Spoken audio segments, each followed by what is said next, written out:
This is the Blockade Pinball Podcast. I'm your host, Chris Freebus, aka Shut Your Trap, and here we go again. Let's go do some more work on 8-Ball Deluxe. This time, one of the things I'm going to be doing is, these are going to be hard to see because they're so clear. We're going to be fixing the inlane guides for the pinball so that the ball no longer jumps. And I know that I'd mentioned that I'd had these cut out by a friend of mine who has a laser cutter. These are the other pieces of plastic that had gotten replaced. They're already installed, so we're not going to be doing that this time. The other thing we're going to try and figure out is what the heck is going on with the lights. I'm hoping it's nothing major, but something tells me that it's not going to be easy either. So let's dive in. We'll start with the plastic and go from there.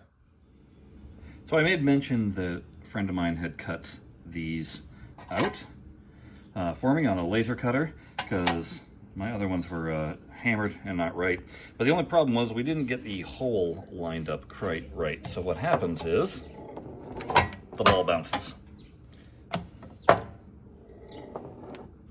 And that's not what it's supposed to do. So I went ahead and I dremeled out the hole a little more to make it adjustable. And if you look on this side, I haven't taken the covering off yet. Now the ball just rolls straight. And even if I push it the other way on the flipper, it still goes up in a smooth motion. So I'm going to go ahead and swap out, well, take the paper off this one and then swap out this one and make it so these play much better.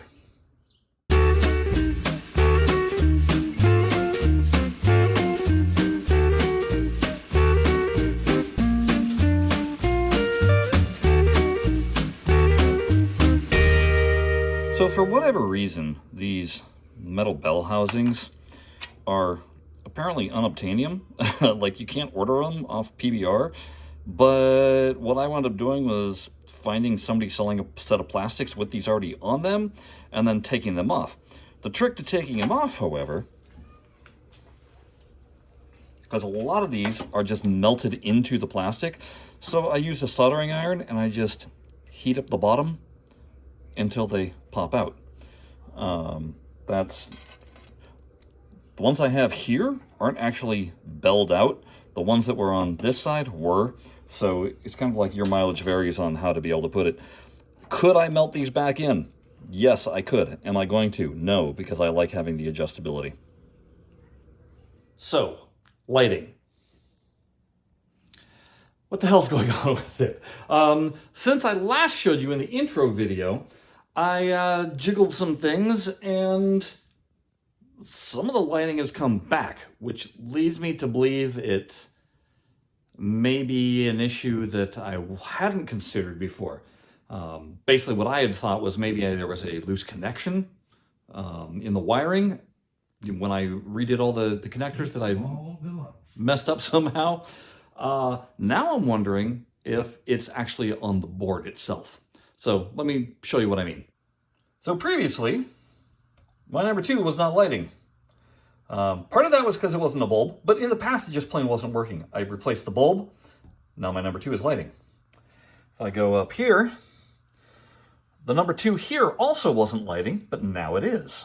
The only light that's not going is my 9, and I'll show you that that is not an issue with the socket or the wiring per se. Okay, so here we have our lamp controller board and all these connectors that I had redone. Now, something that I saw somebody do a while back to see if indeed it's a socket that's out or not was they just go ahead and pull a board off. And as you can see, nothing is lit. And then they just adjust it by one pin down. And now, as you can see, that 9 is lighting. So that means it's not an issue with the wiring. It's potentially something to do with the board. So if it is something that's wrong with the board, what could possibly be wrong? Is it that a capacitor is down or, something of that nature? Or is it, and I kind of hope it's not, but it might be, a cold solder joint has gone bad. So my attempts at using a multimeter on this board, look, I don't know how to use the thing. I was futzing around. I basically just checked continuity to make sure that every single one of these capacitors was flowing through, which they were. Honestly, I believe it's seriously these pins that it's the one pin that's the issue. Number 16, which is somewhere down here, that's the one that controls the 9 light. So Jared suggested that I get a piece of sandpaper. This is 1000 grit, and basically I am flossing every single one of these. I'm trying to shine them up to see if that was just the issue, that it was a bad connection. If it's not that, it might be a resoldering issue, but I looked on the back of the 16 and it doesn't look bad. I mean, if push comes to shove, I'm going to have to get one of these Altec driver boards. I just don't feel like spending the $200 on that, because it's about $100 for the main lamp driver board and then another 80 or 90 for the auxiliary lamp driver board, and I just don't want to spend that money right now. So it's flossing time. So one problem that keeps on occurring here with these drop targets is they're sunk just a touch too low, and the ball will oftentimes get caught there. And no matter how hard you nudge, it doesn't want to come out until you tilt. So, unlike the inlines, where you can actually raise the metal piece to make them all flush with the surface, there's no way of doing that with this. So I've got a really janky hack that I'm going to do and show you what I do to fix this problem. So what I'm looking at here is this piece here is what raises and lowers the drop targets. And I just need it to go ever so slightly to lift the drop targets, which are these white posts here, just high enough so that they're flush with the playfield. And my solution? Pennies. I've double-sticked pennies, 3 of them together. They wind up being exactly the height that I need. And I am just going to insert this. Uh-oh, too far.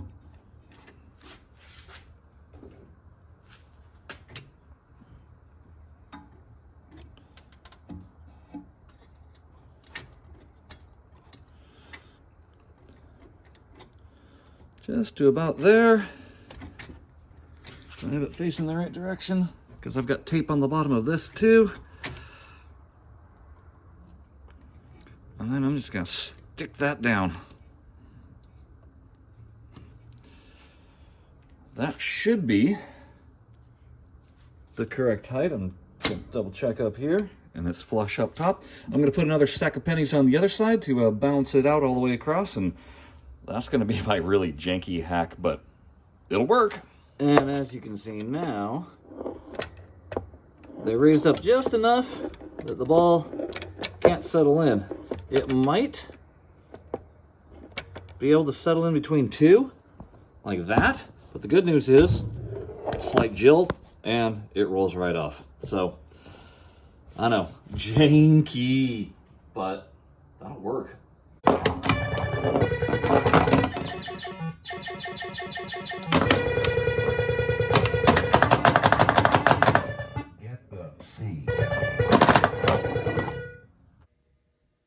Well, I have banged my head against the wall as many times as I can possibly do to figure out what the heck is going on with both the lights, but mainly the random scoring.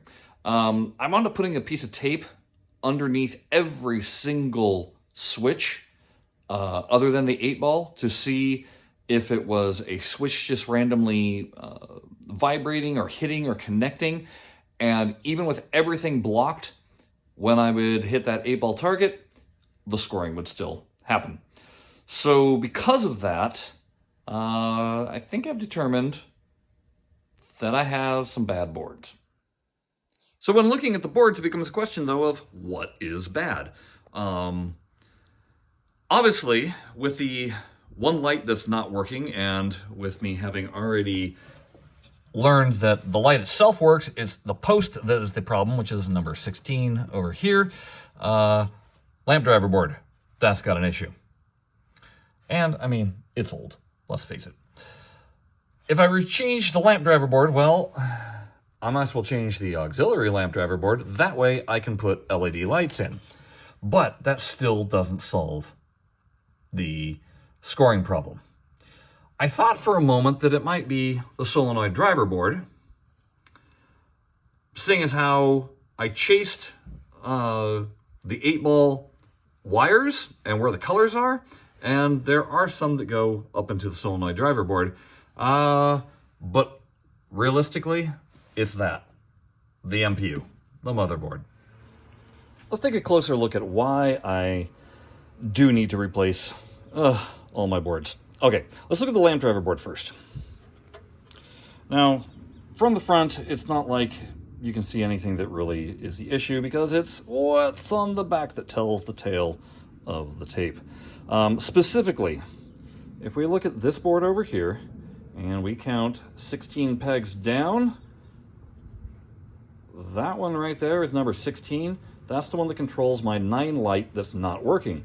But as you can see, a bunch of the leads, the runners here, looks like they are corroding out. And that's probably why I'm having failure on lights, if I had to guess. I don't think it's the pin connection at all. I think it's just plain not making a connection. Let's look at my auxiliary lamp driver board. Now, I'm not exactly sure what lights this board works on and does, but when I flipped it over, what the hell is that? That is some janky jumping going on there. Again, this board hasn't failed yet, but I mean, I can even see that, you know, we're starting to get some separation right there. And again, if I'm going to replace the lamp driver board, might as well replace the auxiliary lamp driver board so that I can put LED lights in. And then there's the motherboard. So this one from the front. Can you tell there's been some mods? I don't know what the hell that is. Look at this down here. This is where clearly there was battery leakage down here, which is why this stuff was looking as it was, which is why it got jumped into doing this. Got some interesting jumpers going across here. But it's when you flip this over that things get ugly.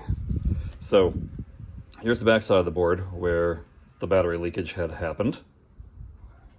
Then look at this lovely section right here. Look at all, you know, it's not supposed to go Statue of Liberty green. It's supposed to be copper, right? So we've got some, I mean, the middle of this board isn't the issue, but clearly it's spread like a cancer, and it's gone to all these pins, and I think that tells us an absolute lot about why my MPU might be causing me issues with scoring. So this made me decide to pull the solenoid driver board and see what's up with it. And if I look here, oh look, more janky jumping going on. There's this lovely business going on there with some just beautiful solder work. Yeah, so I think the solenoid driver board needs to be tossed too. The only board I haven't pulled yet is the Squawk and Talk, and dare I look at it? Sure, why not? Hold on. Here's the back side of the Squawk and Talk, and it doesn't look bad. Clearly there was a little bit of a repair there, but the rest of it seems to be in good shape. Like, I don't see any weird jumpers going on. I don't see any green fuzzies, which is a good thing because these stupid things are expensive. The only issue I really honestly have has to do with the sound volume, because it's kind of scratchy. It's not the greatest of volume buttons, but I think we're fine with the squawk and talk, fortunately. Now, I've said it before, and I'll say it again. I'm not an electrical engineer, and I have no clue what I'm doing. I tried doing the basic troubleshooting that I could come up with that I thought would eliminate needing to go to the more expensive route of doing things. I blocked off all the switches with a piece of tape so they wouldn't make contact. I was still getting the scoring firing. I tried reflowing the solder on joint 16 to get that number 9 to light. Nothing happening. So that's where inspecting the boards became, let's look at it in reality. Blockade co-host Jared, I sent pictures to him, and he was like, oh no. Those are going bye-bye. So it is a thing where it's like, right now I can actually play the machine. And I can play the machine for about 15 minutes before things get wonky. And the only thing that I really could attribute that to was the fact that the boards weren't warming up yet. Once they've sustained some heat, because the boards do get warm, that's when the failures start happening. So the logical choice is to replace the board, not just the MPU, but the solenoid, the lamp driver, the auxiliary lamp driver. If I was really going nuts, I could replace the power board that's inside the cabinet here. I'm going to hold off on that just for right now. I don't think it's necessary at the moment, but it'll certainly be something that I'm going to want to get to eventually, because there's some jankiness going on there. It's called, how do you know that your machine has been on a route without being told that it was specifically on route? And it's these wonky repairs that obviously were done in the field just to get the machine functioning again. So there's where I'm at in this stage of the game. I need to order boards. Now, I've got one other thing that I'm going to eventually get to. Not right this minute. Let me show you what I noticed. So what I'm talking about is, you see all this cracking? I initially thought, when I first bought the table, that it was, the paint was cracking. And it just was getting dirt in between, and hey, there was nothing I could do about it. Throw some wax over the top of it, and there you go. Until I noticed it's got an actual ridge to it. And that actual ridge, it actually, I'm not going to necessarily try very hard right now, but it flakes off now and then. Which got me to examine even closer. And what I noticed was when I came over here, that ridge stops in a very straight line right across there. And no, it goes on the inside. So it stopped there, and I think it stops, oh yeah, it stops right along the edge here. Right along the edge, right around, basically underneath the ball guide. Turns out this playfield has Mylar over the entire thing. And it's the Mylar that is cracking. This ginormous gouge that is right there at the B, that's just Mylar split. And you know what that means? It means that I have a burning desire to peel up all the Mylar. And in order to do that, I'm going to have to depopulate this entire playfield. But what's got me worried is with these numbers, because where the Mylar has flaked off, it's taken some of the paint of the numbers with it. And I don't know if removing it across the board here, if the paint is going to come up with it or not. And if it does, what's the plan? Does anybody sell just a sticker, a really thin sticker that I can put over the top of this? Is it something where I'm going to paint, but then the paint can just rub off? And if I were to paint, what am I going to do? I'm just going to mask it, cut where the numbers are, and then spray paint the black? I honestly don't have an answer for that. But like I said, this is going to be an issue for another day. Because it's going to be the boards, and then after that, we're going to move on to a different project. A project known as Firepower that, oh lordy, has an entire wiring harness removed. A wiring harness that has been sitting here for probably 8 to 10 years. Oh no. See you next time.